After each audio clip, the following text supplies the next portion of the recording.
Every year, in a small village in northern France, schoolchildren stand in silence. They recite names they cannot pronounce, names of men who came from the other side of the world, men who never came home. And in every classroom of that village, the same words are carved into the walls. Let us never forget Australia. But this is not just a story of remembrance. It is a story of what happened on one night in April 1918, when 1,000 young Australians charged into the darkness with no artillery, no tanks, and no certainty they would survive.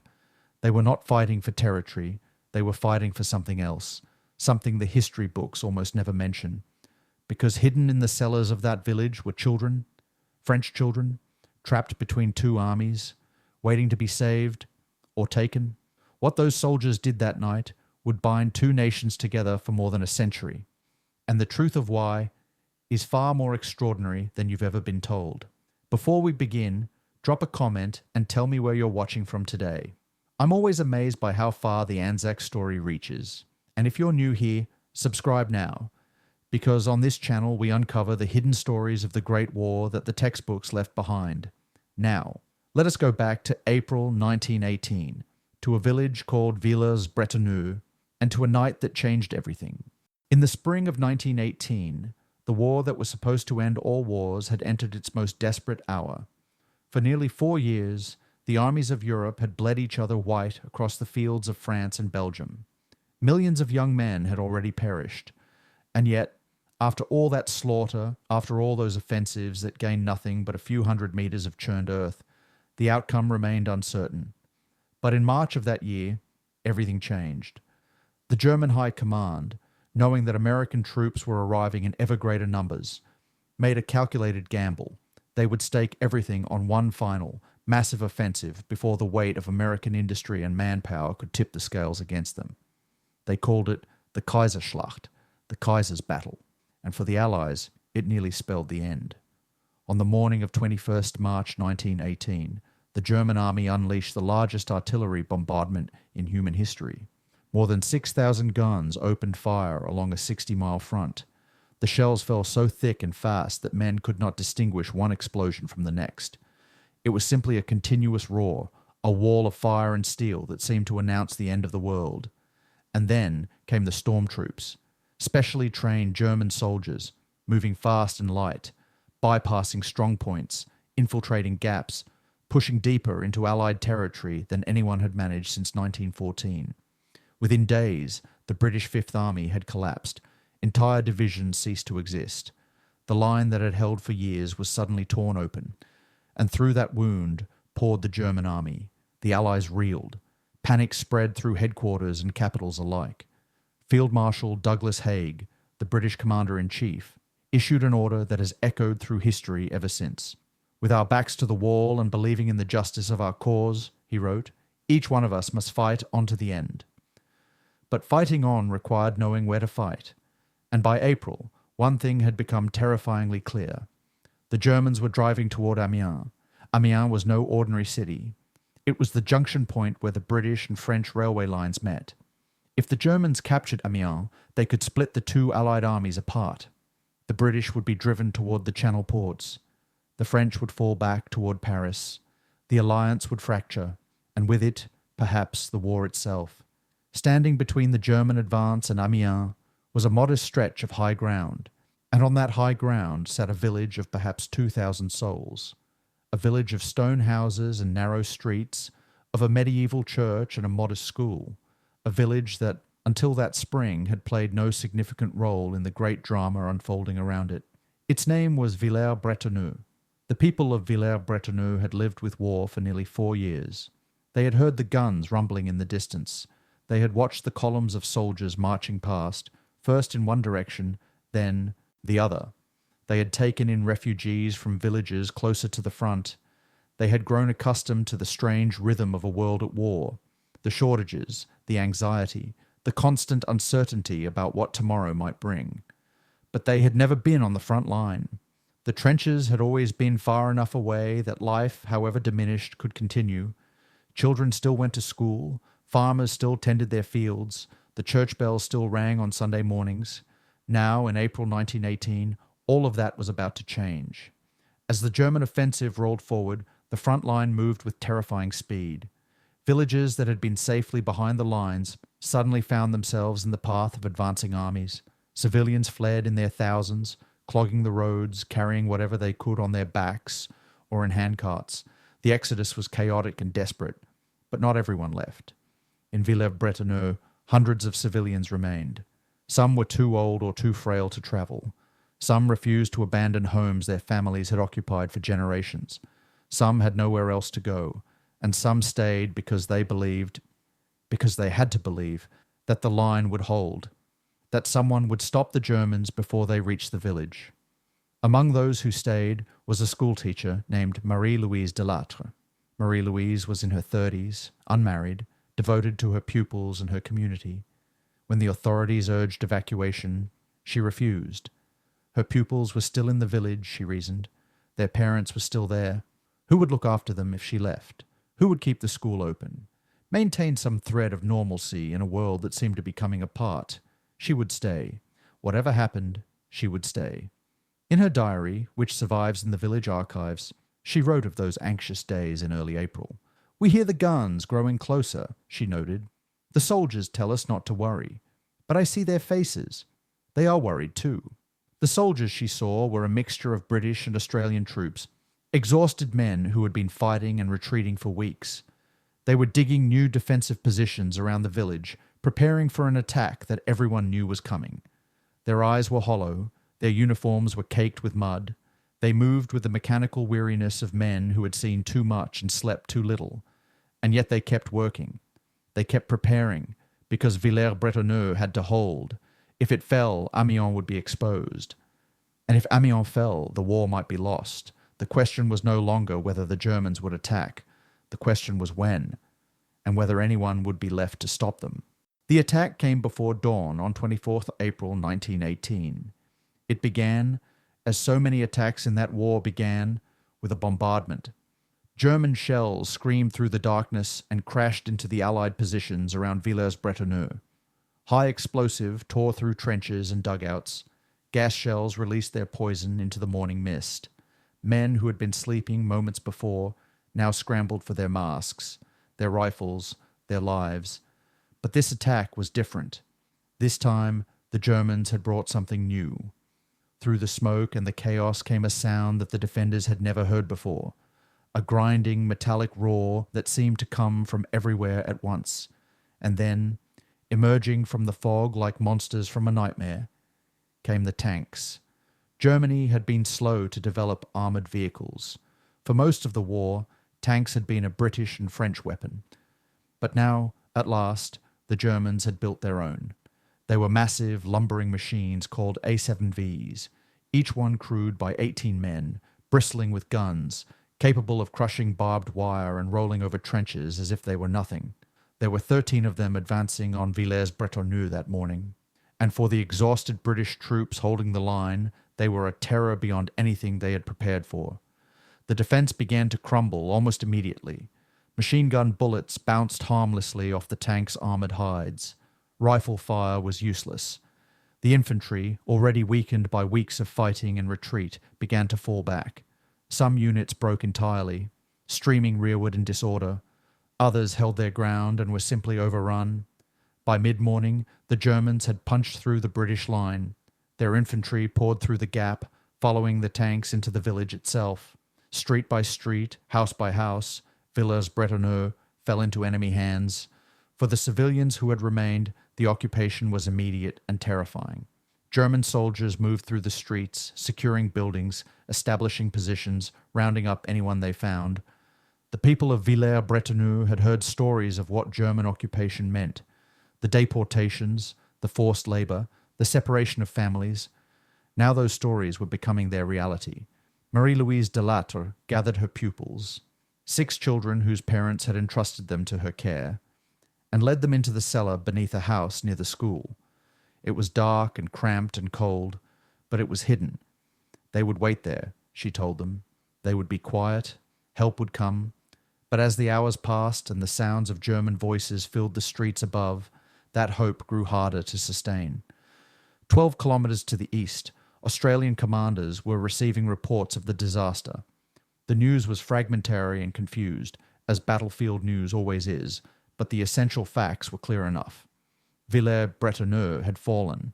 The Germans were consolidating their gains, and if they pushed forward again the next morning, Amiens would be within their reach. The decision came down from Corps headquarters with brutal simplicity. The village must be retaken. Tonight, before the Germans could dig in, before they could bring up reinforcements, before dawn revealed the full extent of the Allied weakness.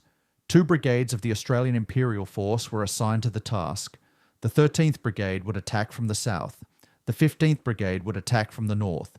They would execute a pincer movement, sweeping around the village and meeting on the far side, trapping the German garrison inside. It was a sound plan on paper. In practice, it was nearly suicidal. The Australians had no time for reconnaissance. They had only the vaguest idea of German positions and strength.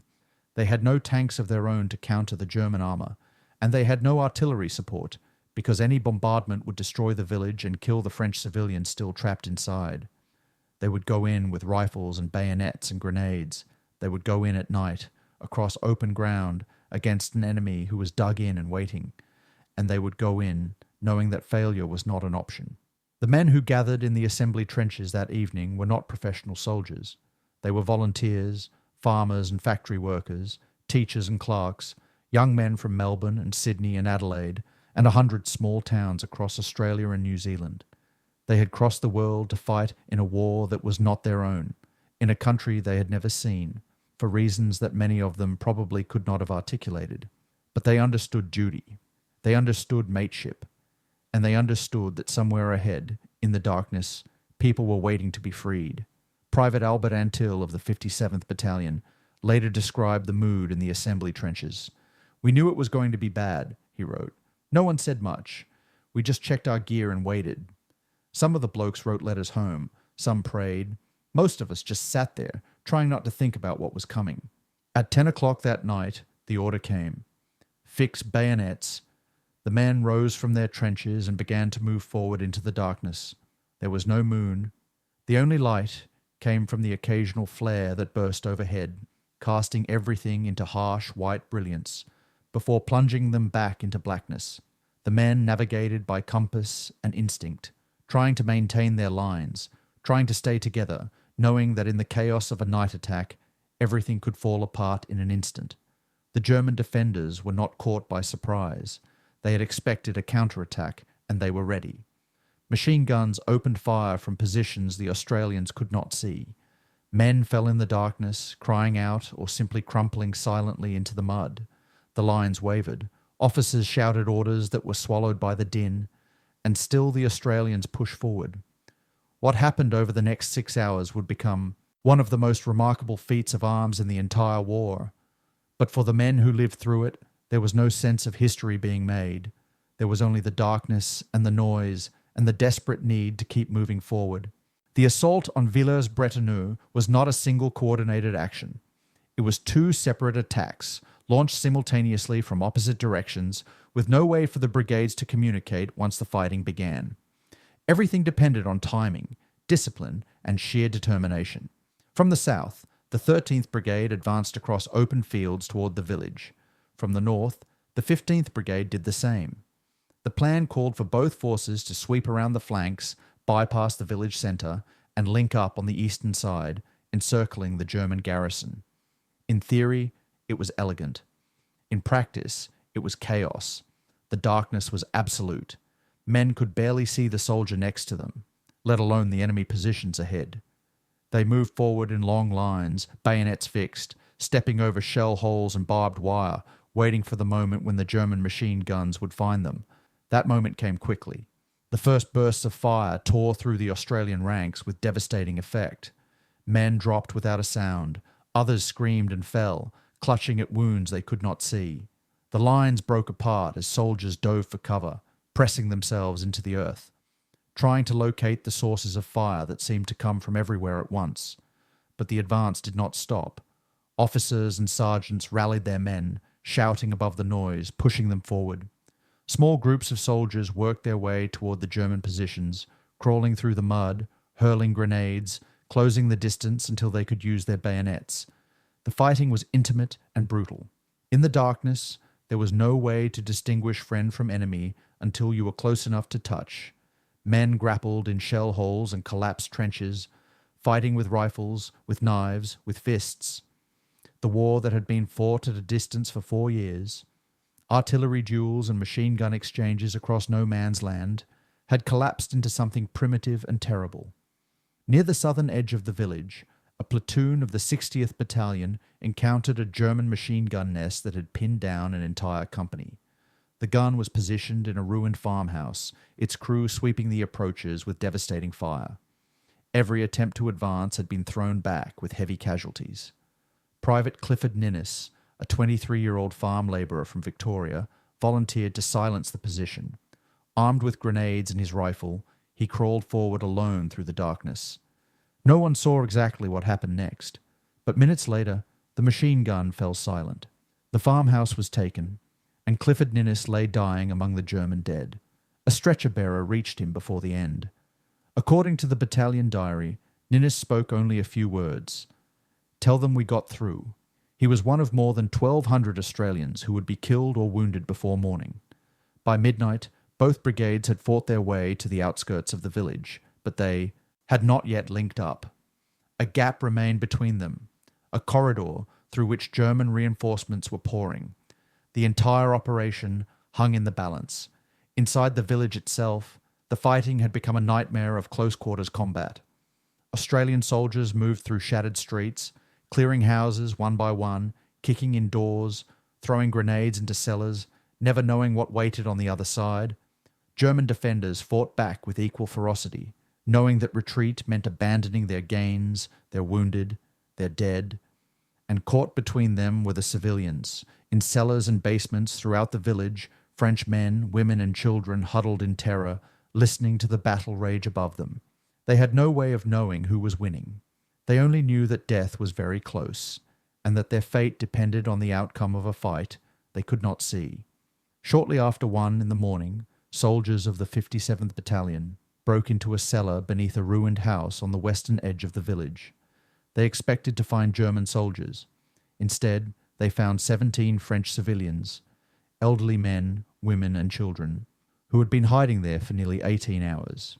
Among them was Marie-Louise Delattre and 6 of her pupils. The sergeant who led the squad, identified in the records only as Sergeant T.H., did not speak French. Marie-Louise did not speak English, but some things need no translation. The children were starving. The sergeant reached into his pack and pulled out his iron rations. Hard biscuits and canned beef, the only food he had carried into battle, and gave them to the children without hesitation. Marie-Louise would write about this moment in her diary. He was covered in mud and blood. He had been fighting all night, and he gave his food to the children without a word. I asked his name. He said it did not matter. He said we were safe now.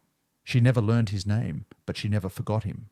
By 3 in the morning, the 2 Australian brigades had finally linked up east of the village. The German garrison was surrounded. There would be more fighting, bitter house-to-house combat that would continue until dawn. But the outcome was no longer in doubt. Villers-Bretonneux would be free. The sun rose on 25 April 1918 to reveal a village in ruins. Hardly a building in Villers-Bretonneux had escaped damage. Walls had collapsed into the streets. Roofs had caved in under shell fire. The church of Saint Nicolas, which had stood for centuries, was now a shattered skeleton of broken stone and splintered timber. Smoke drifted through the morning air, carrying with it the smell of cordite and death. But the village was free. The German garrison had been destroyed or driven out. The survivors were retreating eastward, harried by Australian patrols, leaving behind their dead and their wounded. The pincer movement had worked. Against all odds, against every reasonable expectation, 2 brigades of exhausted volunteers had retaken a fortified position in a single night of fighting. The date was not lost on anyone. It was 25 April, the 3rd anniversary of the Gallipoli landings. 3 years earlier to the day, Australian and New Zealand soldiers had stormed ashore on the beaches of the Dardanelles, beginning a campaign that would end in failure and withdrawal, but would forge the Anzac legend forever. Now, on the fields of France, that legend had found new meaning. but legends are built on sacrifice, and the cost of Villers-Bretonneux was measured in blood. More than 1,200 Australian soldiers had been killed or wounded in a single night. The 15th Brigade alone had lost nearly 30% of its strength. Companies that had gone into battle with over 100 men came out with fewer than 50. Some platoons had ceased to exist entirely. The bodies lay where they had fallen, in the fields, in the streets, in the cellars and courtyards where the hand-to-hand fighting had been fiercest. Stretcher bearers worked through the morning and into the afternoon, carrying the wounded to aid stations, marking the locations of the dead for burial parties that would follow. It was grim, exhausting work, made worse by the knowledge that many of the wounded would not survive. Among the dead was Private Clifford Ninnis, who had silenced the machine gun nest near the farmhouse. He was buried in a field grave with dozens of his comrades. His family in Victoria would not learn of his death for weeks. For the survivors, there was little time to mourn. The Germans had been pushed back, but they had not been defeated. Counterattacks were expected. New defensive positions had to be dug. The war went on. But for the people of Villers-Bretonneux, something had changed forever. As the French civilians emerged from their cellars and hiding places, they found their village destroyed, but themselves alive.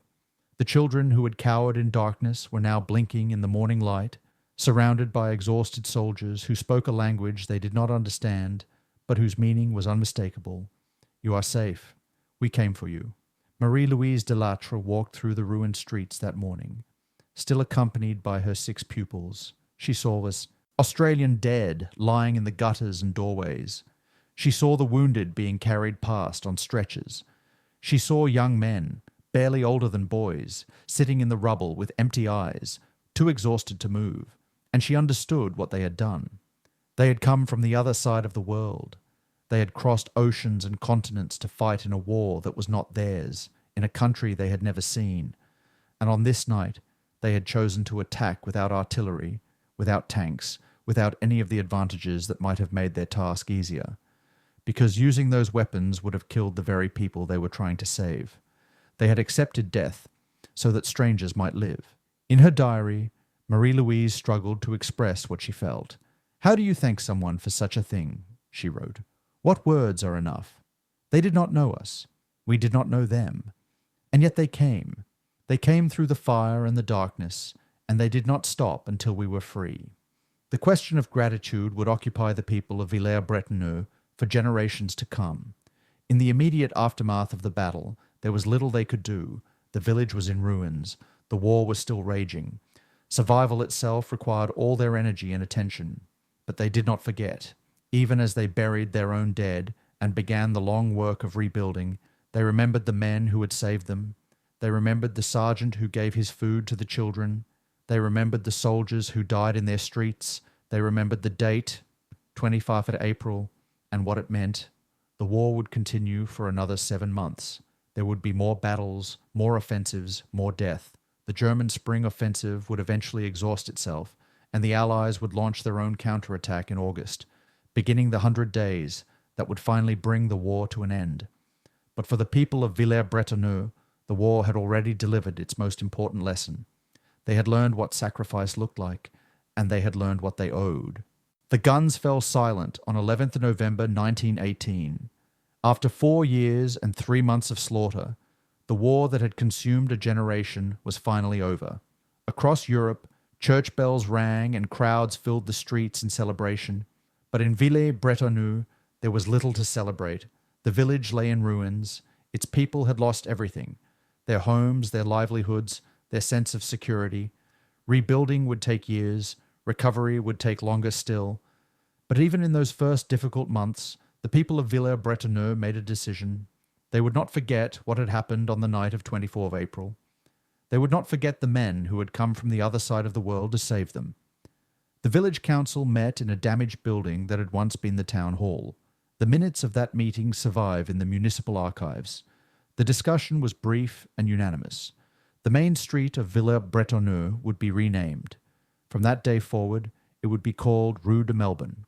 It was a small gesture, a street sign in a ruined village that most of the world had never heard of, but it was also a statement of intent, a declaration that memory would endure even when everything else had been destroyed.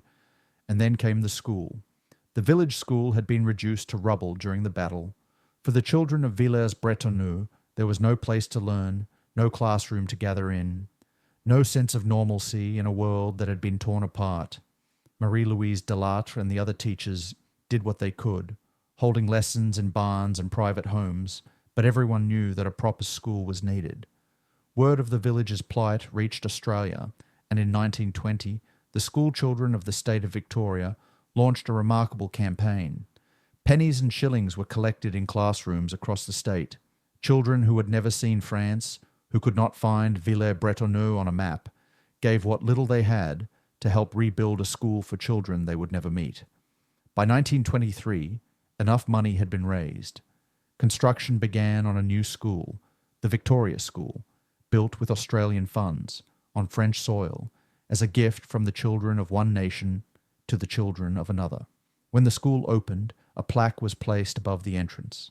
It read, "This building is the gift of the school children of Victoria, Australia, to the children of Villers-Bretonneux, as a reminder of the great friendship between France and Australia." And in every classroom, another inscription was carved into the walls. 5 words in French that would be read by generations of students, repeated by teachers, learned by heart by children who were not yet born when the battle was fought. N'oublions jamais l'Australie. Let us never forget Australia. The phrase was proposed by Marie-Louise Delattre. She had survived the war. She had seen her village destroyed and rebuilt. She had watched the soldiers who saved her disappear into history, most of them never to return, and she wanted to ensure that what they had done would never be forgotten. She died in 1952, having spent the rest of her life teaching in the school that Australian children had built. She never married. She never left Villers-Bretonneux, and every year, on 25 April, she gathered her pupils and told them the story of the night the Australians came. That tradition continues today. Every year, on Anzac Day, the people of Villers-Bretonneux gather at the Australian National Memorial on the hill overlooking the village. They lay wreaths of poppies at the base of the great white tower that bears the names of nearly 11,000 Australian soldiers who died in France and whose bodies were never found. They sing the Australian national anthem, many of them knowing the words by heart, even though they have never been to Australia, and the school children recite the names of the fallen. Voices clear and solemn in the morning air. Descendants of the 1918 villagers still live in Villers-Bretonneux. They tell their children the stories their grandparents told them. They point to the street signs, Rue de Melbourne, Rue de Sydney, Rue de Brisbane, and explain why they are there. They visit the cemetery where the Australian dead are buried, row upon row of white headstones in the green French countryside, and they remember. Memory is a fragile thing. It fades with time. It distorts with distance. It is lost when those who witnessed events pass away and take their stories with them. But sometimes, rarely, memory survives. It is carved into stone. It is written into diaries. It is spoken aloud by children who learn it from their parents, who learned it from their parents, who learned it from people who were there. The men who stormed through the darkness on 24 April 1918 did not know they would be remembered. They did not fight for monuments or street signs or plaques in foreign schools. They fought because there was a job to be done, because their mates were beside them, because they could not abandon people in danger. But they are remembered. A century later and more, they are remembered. In a small village in northern France, the words still stand in every classroom. N'oublions jamais l'Australie. Let us never forget Australia, and they do not forget.